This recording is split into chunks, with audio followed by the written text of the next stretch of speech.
Hello, everybody. It's Arkham Sun, and today we're doing part 1 of the Great Hall. I'm going to start with the builds because I'm doing the figures today because there's a lot of them.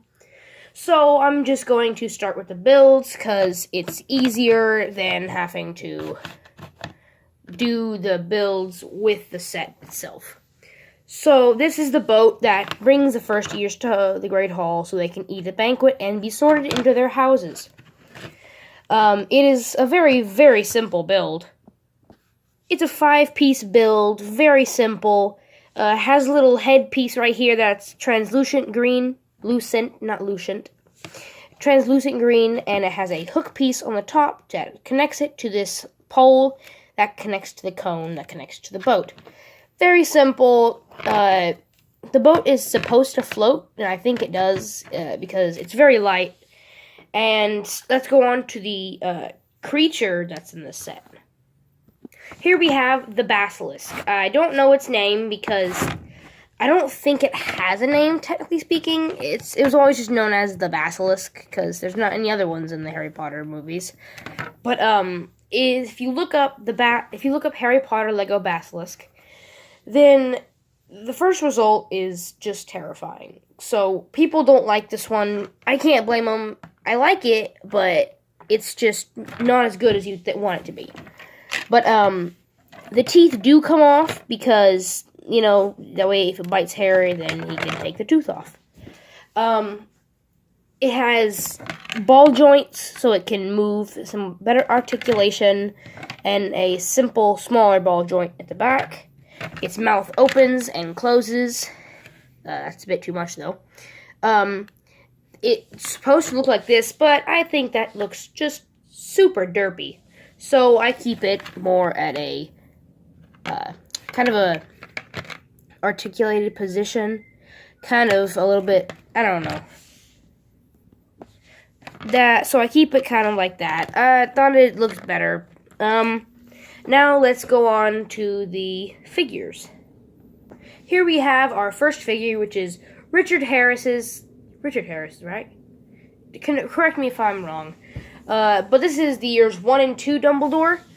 I have years 3 through 7 over there on my shelf, which I'm going to grab now. As you can see, these figures resemble their actors very well. This looks just like Richard Harris, and this looks just like the other guy, which I do not know his name, because I don't remember actors. He's blue and he's red. That's the easiest way to remember them. If you turn them both around, they both have a similar haircut, long hair, that kind of stuff. But now let's go to the front of the figure and take him away. I really like the printing on this figure. It's metallic gold almost, and I love the color. It kind of reminds me of Taserface's clothes from the Guardians of the Galaxy Volume 2 Ravengers Attack set, but, it technically even has the same beard piece, but just in a different color, which I thought was kind of funny. But, I really like this figure, because he's Dumbledore, and Dumbledore's just awesome in general. But this figure is the one that I liked the most, this is the one I liked the most as an actor when I was little. Here is the back of the figure, as you've seen previously, and now for the back printing. Here is his back facial printing. It has no glasses, unlike the front. And the back has a nice hat, which I really like, in the printed version. On to the next figure. Here we have Professor McGonagall. This is her every movie appearance, I believe. She had this on the entire show, right? I think so.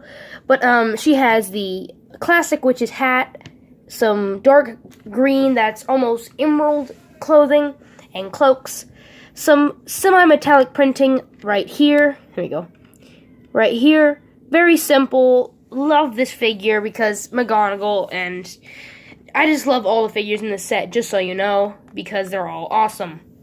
She has a black wand, and when you turn the figure around, has some very decent back printing, showing lots of detail. I love it. And when you take off the hat, shows a more cranky face which that probably means that Harry and Ron have done something bad. But sad thing is, when you put the hat back on and you put her kind of like this, you can still see her mouth peeking from underneath it. It helps to see it as a wrinkle. Here is my personal favorite figure of this set, none other than Rubeus Hagrid. My friend let me, I'm not sure if he wants me to say his name, so I'm not going to, just in case. He let me borrow his original Hagrid so that I could do a comparison in my video. This one is so much better. I like this one just because of nostalgia purposes, but this one is better, has a better hair piece, and also the legs are not Duplo and neither are the hands.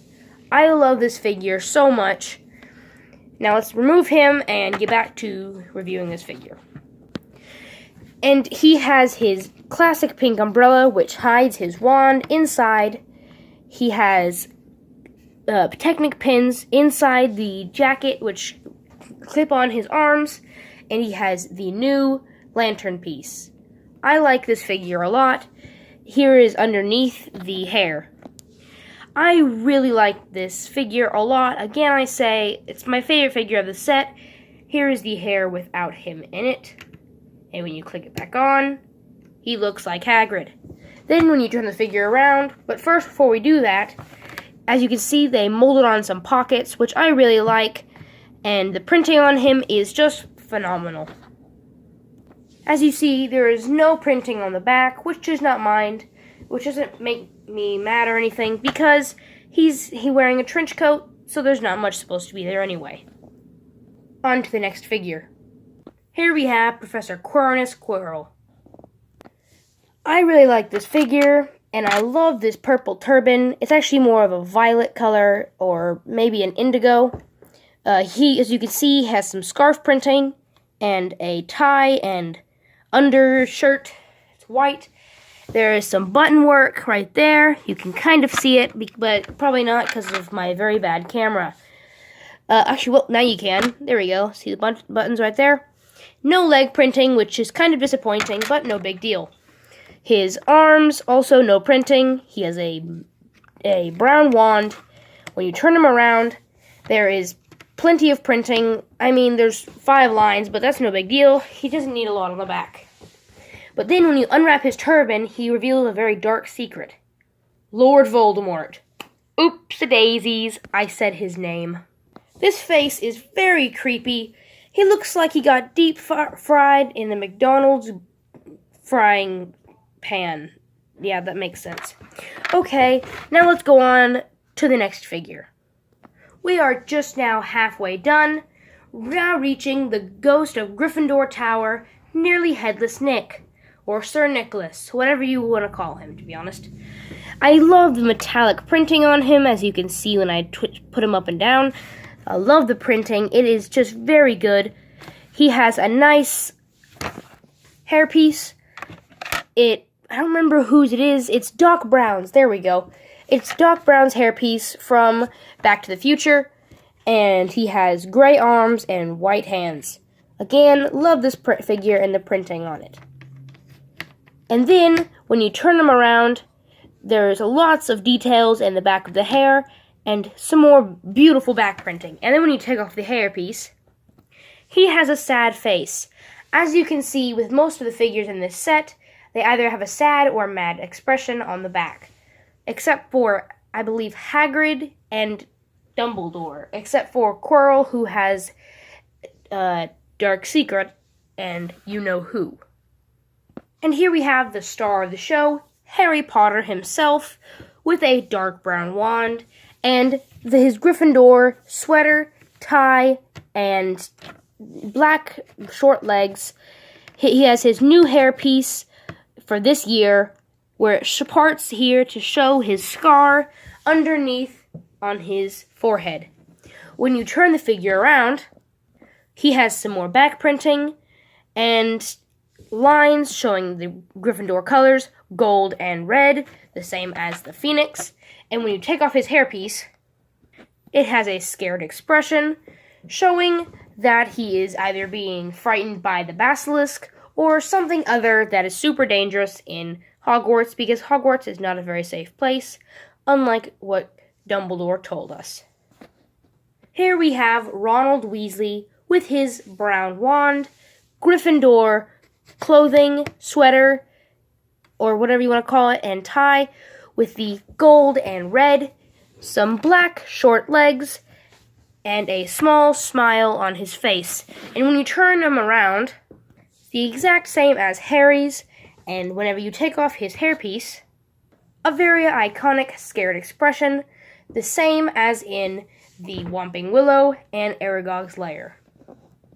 Here we have Hermione Granger with her light brown wand and her Gryffindor clothing on. She has a new hairpiece, which I very muchly like. Ashton Flash used it in his custom Stranger Things for the mother of the main character. I don't remember his name, but I'm just not smart in general. Sorry. But, when we turn the figure around, more nice detailing in the hair. I really like it. And when we take off the hair, she has a scared expression, same as most of the other figures in the set. Next, we have Draco Malfoy, who is as mad as ever with his Slytherin sweater on and the silver and green tie with silver and green stripes on the bottom and some wrinkles. He has a dark brown wand, same as Harry's, and a slicked back widow's peak hair, just like Grindelwald and Percival Graves. When you turn the figure around, more back printing, same as Harry, Ron, and Hermione, but with just different colors. And then when you take off the hairpiece, he has an angered expression, probably because Harry did something to embarrass him. Again. This figure interests me highly. The fact that they chose to put a character that most people have not heard of, Susan Bones. She was one of the students that were sorted before Harry, Ron, and Hermione. She was sorted into Hufflepuff, as you can see by the black and yellow tie and sweater that she is wearing. Most people thought, including me, that that was Ginny because of the hair, but it is not. She has a black wand and black legs. When you turn the figure around, as you can probably tell, this is the same hair that is on Cho Chang. It is a rubber. Very nice. If you take it off, she has a sad expression. I believe this is the same hairpiece as the girl from the Indoraptor Rampage at Lockwood Estate in the Jurassic World theme. I believe this is the same face, but I'm not for sure, so don't hold me to that. And that's about it. Thank you for watching to the end of the video. It really means a lot. If you would like the video and subscribe. I'm almost at 60. I have 59. And thank you, and I will see you all in the next video. Bye-bye.